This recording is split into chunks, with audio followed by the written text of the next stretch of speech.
Hello everyone and welcome to another review. Today we're going to go ahead and touch on a fragrance that was released in the year of 2008. It's from the house of Labo. We're talking about Poivre 23. Now, Poivre 23 is a London exclusive. Now, the house of Labo has a bunch of exclusive fragrances that are specifically for cities. Poivre 23 is the London exclusive. So at one time, you could only get this if you went to London and purchased it from a Labo store that was there. But now, you can actually purchase it online at any time. And it was also dependent on the season. Like, they would exclusively release it at times and, put it out. But it's easily, for purchase now. The other cool thing about the Labo fragrances is obviously it gets mixed in store if you should buy it in store. So they mix it in front of you, they compound it, and they also put your name, who it's compounded for, and when it was compounded to. Now they have a fresh until. Don't pay any attention to that because it really doesn't mean anything for it, but they're basically saying that it's good for 2 years, I think it is, but that's quite simply not true. It lasts much longer than that, especially if you actually keep it. Now it's available in two main sizes, a 50 milliliter and a 100 milliliter. 50 milliliter is going to run you $300, whereas the 100 milliliter is going to run you around $450 or something like that. So take a look out for that. This is the 50 milliliter, and as you can see, I've got about that much in the bottle that is left, okay? But anyways, let's go ahead and get into the notes itself. Notes of this fragrance are listed on screen. Biggest takeaway for this one is this is a very beautiful vanilla and pepper scent.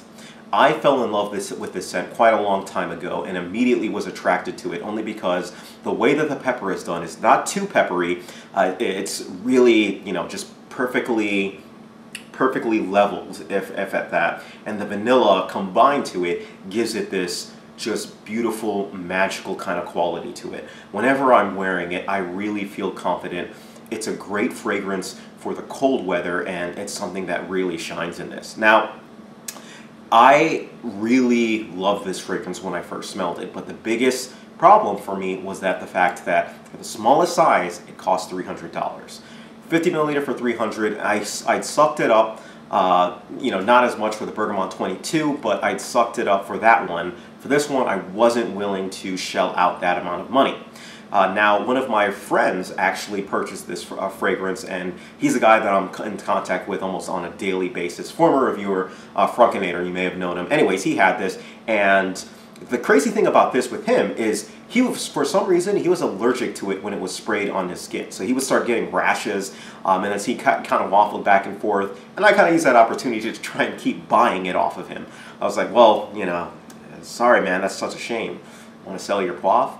Want to sell your Poivre? And I'd ask him almost on a monthly basis. Until finally, he obviously he kept getting rashes and everything like that, and finally I was like, all right, you know what? I'll just go ahead and sell it to you. And so I got this off of him discounted, and I ended up purchasing it at the time. It was like probably 40% of the bottle left. So that's how I ended up getting my fragrance. I did not pay full price for it, and I bought it secondhand off of another reviewer, basically. So that's the story of how I got Poivre. Now, I think this is, for spray-wise, you go usually 2-3 sprays and it's good enough. This is a long-lasting fragrance. It's got good projection, it's got good longevity, and it's just magical on that realm. And when I say longevity, I'm talking about easily 15 plus hours this is going to last on your skin. Season-wise, I think this is a good fall and winter scent. I think it's better situated towards the colder months, only because in the summer months I had a little bit of it felt a little bit off, is the best thing that I can actually say about it. It just felt a little bit weird in those months. This is a fragrance that I think is better for older individuals. I don't think this is really a younger type of a person fragrance. And as far as compliments goes, this fragrance is on the fence for compliments. So what I mean by that is it really depends on who's actually smelling it. For some strange reason, I noticed older people really liking the smell of this more so than younger people. Younger people thought it was actually weird, whereas older people were like, hey, that's actually a great smelling scent. So there seems to be an age discrepancy in this one, but I personally really love this scent.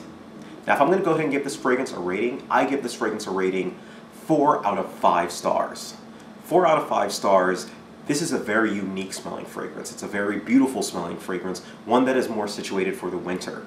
The biggest problem that I have with it is the price. If you slash this price in half, to me, you jump that points.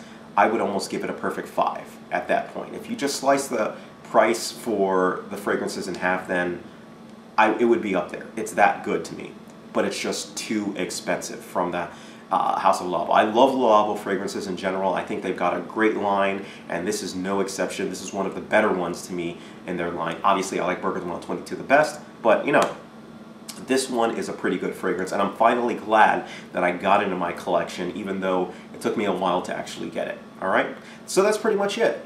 Let me know what your thoughts are on Poivre 23. I'm always interested in hearing and learning of it, and you know, just share it around. So that's it. Thank you guys. Take care of yourselves, and you guys have a great day.